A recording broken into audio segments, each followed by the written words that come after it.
All right, so we got a pretty sweet game from one of the ChessGoals members. This is John Coolna's game, and he took on Nakamura. Not the big Nakamura. He didn't think he could handle that one, so he tried the baby brother. This is Azuka. Azuka. Sorry, I apologize if I blew your name. Although quite a strong player in his own right, and this was quite a nice game. And I want to dive in, take a look at it. All right, so our hero had the white pieces, and we get E5, and okay, we've already got into something that not the ChessGoals way of playing necessarily, although I'm sure Matt's going to come up with an E4 course, blah, blah, blah. But I always like these D4 lines. So we get an Italian, and just a symmetrical Italian. John had the white pieces, and so we have a lot of typical ideas. We can play this C4, D4 idea. There's, of course, this A3, B4, and a lot of this is going to center around white trying to play this D4 move, and black maybe trying to play D5, or stop white from playing D4. So knight C3, most natural, supernatural moves. D3 comes, H6, trying to prevent this pin, which could be obnoxious as I'll get out. Just castles, castles, and now we choose this A3 line.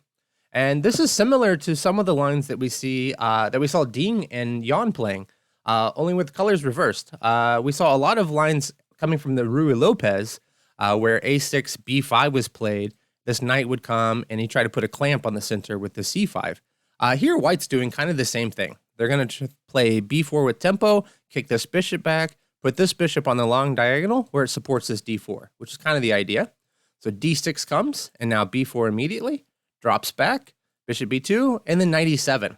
I'm not a big fan of knight E7 because white is trying to play D4, and this knight is doing an excellent job trying to prevent that. I kind of like this move A6, just playing to drop the bishop back, because white also has this idea, which I like, of playing knight to A4, trying to capture this bishop, which weakens D4, opens up their own bishop, and takes the bishop pair and gets some greater control in the center. Knight E7 is played, and now D4 immediately, which is a fine move. This is what white is wanting to do. They have the ability to play this move. They're going to open this line up. This bishop is going to become a monster. But I think one interesting way to play was to go knight to A4 and say this knight continues to make it cycle. Well, now you can drop the bishop back, maybe play this way, or just capture and then play D4 immediately. And it seems like this pawn is hanging, but it's really not. We're going to get it back. So a line like that might go takes, takes, and now D4. You can grab this pawn, but I'll grab here. And after you take back, I can play bishop to D3, attacking here. And I'm going to get this pawn anyway at some point. And I have the bishop pair. I have a wide open position. I have a lead in development. This can't be bad for us. But instead, D4 played immediately, which I don't have a problem with this move. He takes. Of course, we take back with the knight. The queen would just be ridiculous. Knight G6 comes. And now we come in with knight to F5. I think knight to F5 is a good move, but I think it's a little bit rushed.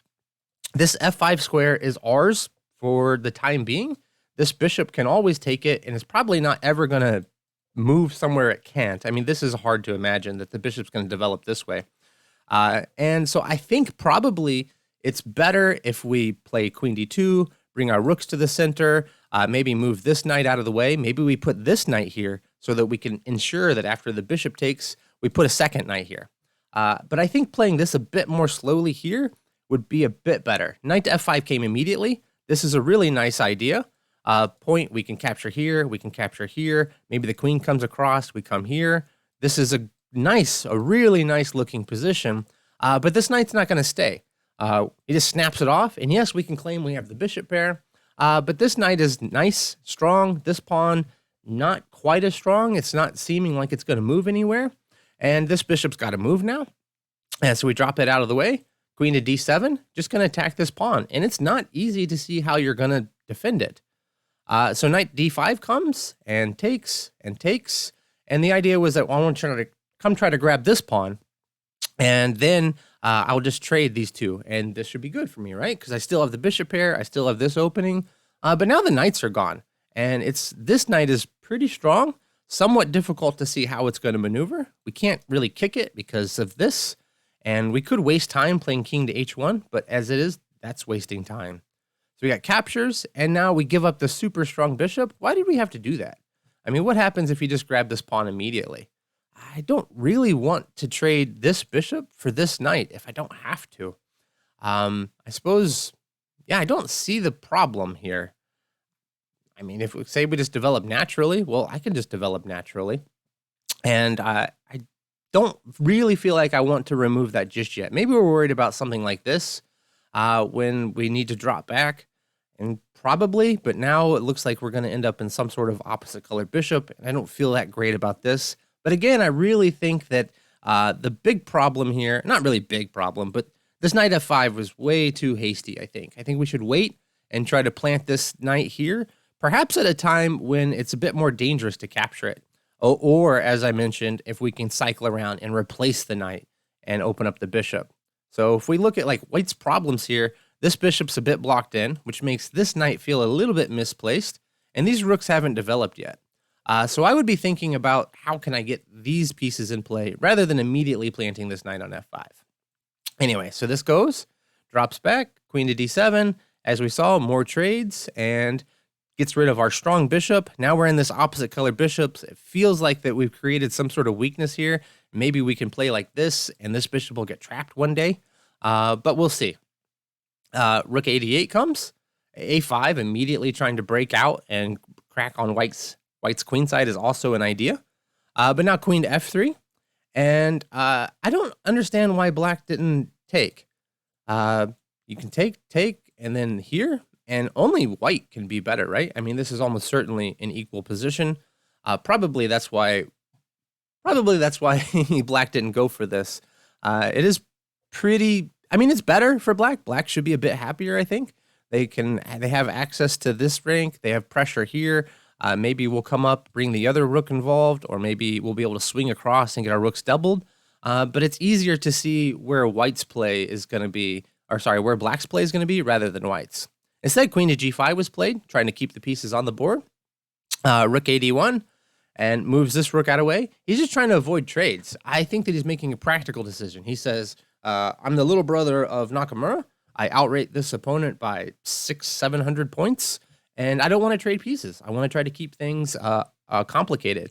And by this point, the players are getting to pretty serious time pressure, and I think that was a smart decision.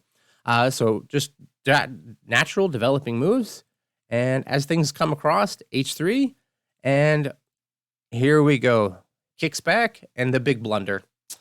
Forgetting that this pen was here, and everything, and just lights out. Drops the queen. Unfortunately, we're not able to take down the mini boss, Naka's little brother. But yeah, quite a nice game. And I think the key moment that I would take away from this game is that I think this knight f5, while not bad, and maybe even one of the computer best moves, I think it's a bit rushed.